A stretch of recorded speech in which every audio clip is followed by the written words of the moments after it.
Hi students, welcome to first year commerce class. In our previous class, we have discussed about advantages of joint stock company, then disadvantages of joint stock company. So joint stock, it refers to contribution of capital by so many people. So naturally we will have large amount of capital with which we will have efficient management and specialized services. We will be able to do business on large scale, etc. etc. We have discussed about in merits. In demerits, we have discussed that it is very difficult to form. So many legal formalities have to be completed. Okay, government involvement will be more. There is no possibility of secrets. Those are also we have discussed earlier. In this class, we are going to discuss about classification of joint stock companies. Classification means types. See, always in the society, we give various names according to its features, capital involved, number of people involved, okay, government's involvement. We give different names to give different business organizations. Even for example, you go to a college. Even though there are some 200 to 300 students in a college campus, all those 300 students do not belong to the same class. Okay, how do we categorize them? The students are classified according to the year they are studying. First year, second year. In a school, we categorize them according to the class. Suppose if you spot on some student, so he or she is 6th class student, we say 7th class, 9th class. So we divide according to the class. Then we divide according to the section, A section, B section. If you come to a junior college, here how do we classify the students? Okay, based on the first year or second year. Then based on the course they are studying, CEC, MEC, MPC, BIPC, etc. Sometimes we may have different media also in a college, English medium, Telugu medium, Urdu medium, etc. So here, why we are giving the name? How come we are giving the name to the student? She is a BIPC student, she is a CEC student, she is a MPC student. Why we are calling like that? Based on the subject you are studying. If you are studying mathematics, physics, chemistry, you are a MPC student. If you are studying mathematics, economics, commerce, you are a MEC student. You are studying civics, economics, commerce means you are a CEC student. So according to the subject you have taken, your name is decided. Do you agree or not? Okay. Similarly here, company means okay. Every joint stock company, by taking money from different people, by issuing the shares, a large scale organization is called as company. But here also again we have got so many categories. Like in a college, we have got so many groups. Similarly in companies, we have got different types. So what are the different types of companies? We are going to discuss today. The first one is chartered company. Chartered company means a company which is established. A company which is established according to the order of a king or queen of a country is called as chartered company.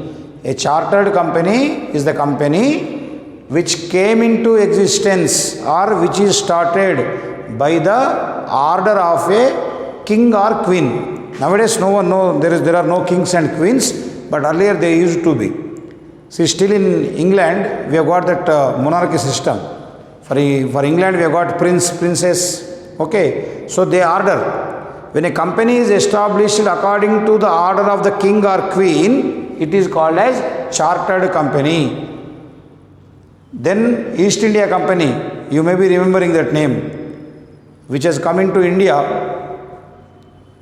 okay, before our independence and captured the entire Indian economy and Indian freedom. You know all about East India Company. So East India Company belongs to British. So then British Queen ordered to establish that company, and that company was formed, started its business in England. Then it extended its operations, business activities to India. So you all know the history. So the East India Company came to India in the name of trade, business करने के लिए आए थे. Then they have taken away everything from India and they have snatched our freedom also. So after a long struggle of 400 years, we could achieve our freedom. So chartered company is a company which comes into force or which is started by the order of king or queen of a country.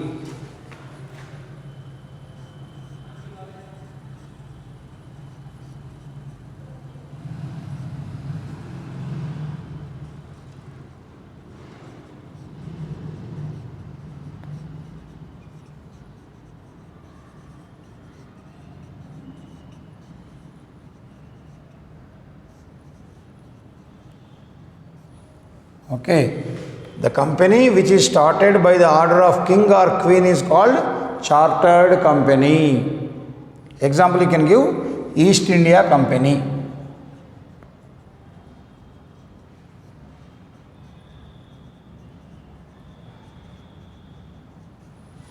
Clear? Then comes statutory company. Statutory means the company which comes into force or which is established according to the statute. Statute means law, which is enacted in the Indian Parliament or the State Assembly. So in simple, a company which is established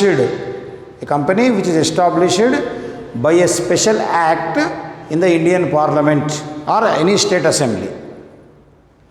So normally how it becomes an act, you all know. If you watch the Parliament proceedings or State Assembly proceedings, whenever the government wants to make something new or some bill, so they will discuss among the members. The Parliament, the concerned minister will prepare a bill. The bill will be discussed in the House and there will be voting. When the bill is passed, it becomes an act. So there are so many acts. So you can watch Parliament proceedings and even State Assembly proceedings. Okay, recently you might have seen Government of India has come out with a new education policy, NEP 2021. New education policy, according to which there may be lot of changes. There will be no nursery, no primary. The student has to come to school only after 5 years of age. 6th class, 7th class is considered as primary. Okay. 8th and 9th is mid school. 10th, 11th, 12th is considered as high school. Like that, there will be so many changes. Degree is going to become 4 years. Like that, the new education policy, a bill was passed in the Indian Parliament. Clear? So, similarly, recently we have seen Telangana State Assembly has come out with a new Revenue Act. So, whenever the rules are to be modified, the government will pass a bill. If it belongs to only one state, it will be discussed and the bill will be passed in the State Assembly. If it belongs to the entire nation, the bill will be discussed in the Indian Parliament, Lok Sabha and Rajya Sabha, and an act is passed. So, when a bill is passed by the 2/3 majority of the members, it becomes an act. So, whenever according to that particular act, a company is formed, it is called as statutory company. So, for example, when the government feels that there is a requirement of floating a company, starting a company, so the concerned minister will draft a bill regarding the business activities. They will frame all the rules and regulations, what should be the amount of capital, who should be the directors, what it should do. So, all this they will write in the bill, they will discuss in the Indian Parliament. The bill will be passed, the president will sign, will stamp on that, then it becomes an act. So, according to the act, when a company comes into existence, then it is called as statutory company. In India example, we have got State Bank of India, SBI. So, State Bank of India was established by a special act called SBI Act 1955. Okay. LIC is also a statutory company. We have got LIC Act. Reserve Bank of India also established by a special act. RBI Act is there. So, like that, various companies are there in India which are being started by passing a bill in the Indian Parliament. They are called as statutory companies. So,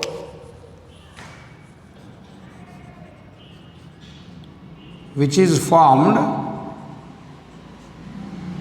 according to a special act. According to special act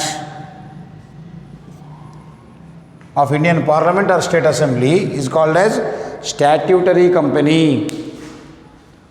Next, registered companies. Almost all companies are registered in India. Without having the registration, you cannot name it as a registered company. So, registered company means the company which is registered according to Companies Act 1956.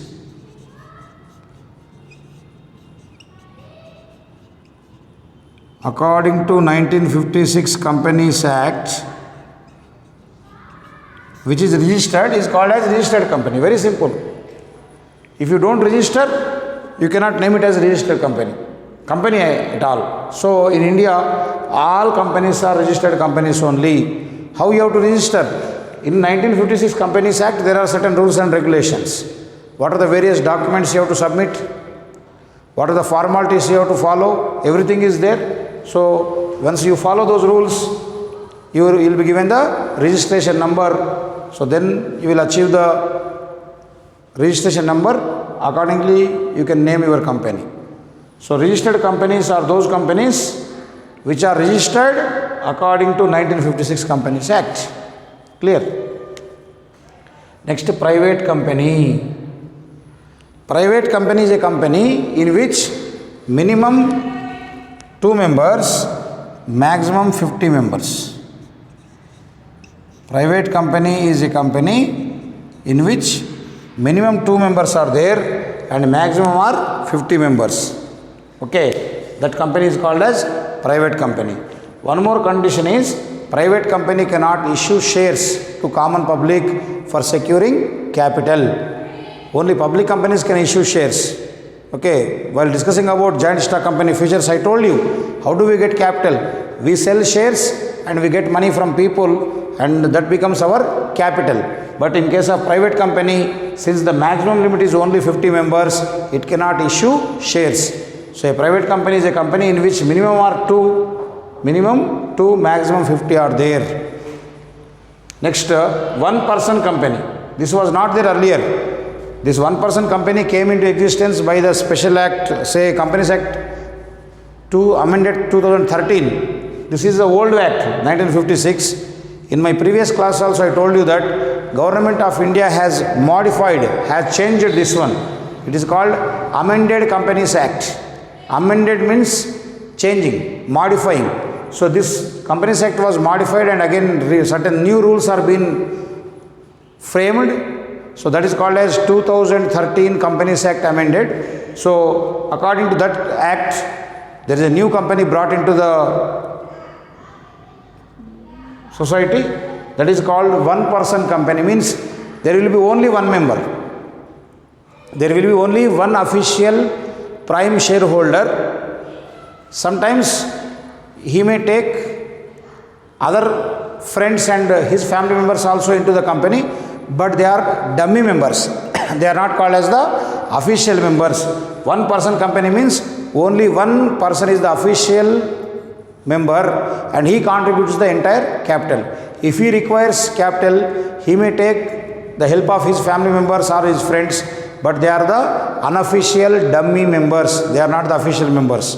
So only one person is the prime shareholder. The entire capital required to start the company is contributed by only one man. But it is registered as company. That is why it is called as one person company. If it is not registered and there is only one owner, then it is called as sole trading concern, sole proprietary concern. But here we are calling it as one person company. There is only one member, but it is registered. That is the reason it is named as one person company. Then public company. Public company is a company in which minimum are 7, maximum no limit. Already we have discussed this. Regarding the membership under the features of joint stock company, we have discussed this, that Public company is a company in which minimum are 7, maximum there is no limit. That means you can issue shares to any number of members. There may be 1 lakh members, there may be 2 lakhs members in a public company. Public company is authorized to take capital from the people. That is the reason they kept no limit for that. Okay. So how to differentiate private company and public company? While registering itself, you have to tell whether you want to be a private company or you want to be a public company. Like before taking the admission, you will tell whether you want to join MEC or CEC or MPC or BPC.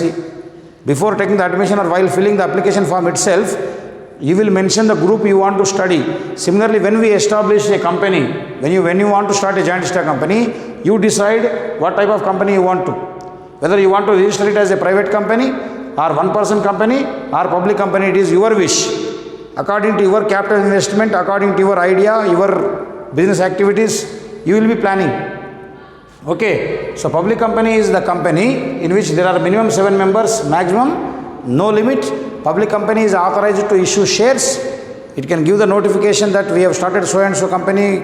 Okay, so please contribute for the capital, so they will be operating. Next, government company. As you know that in the recent times, government also has got the greater responsibility of fulfilling the needs of the population. Like the government has to construct roads, it has to supply electricity, it has to give water to the people, it has to manufacture various things, it has to print textbooks, okay, it has to establish schools. So many services are to be provided by government and so many goods are to be manufactured by government. So government also sometimes may start a company. Okay, so government company is a company in which minimum 51% of capital, minimum 51% of capital is contributed by the government.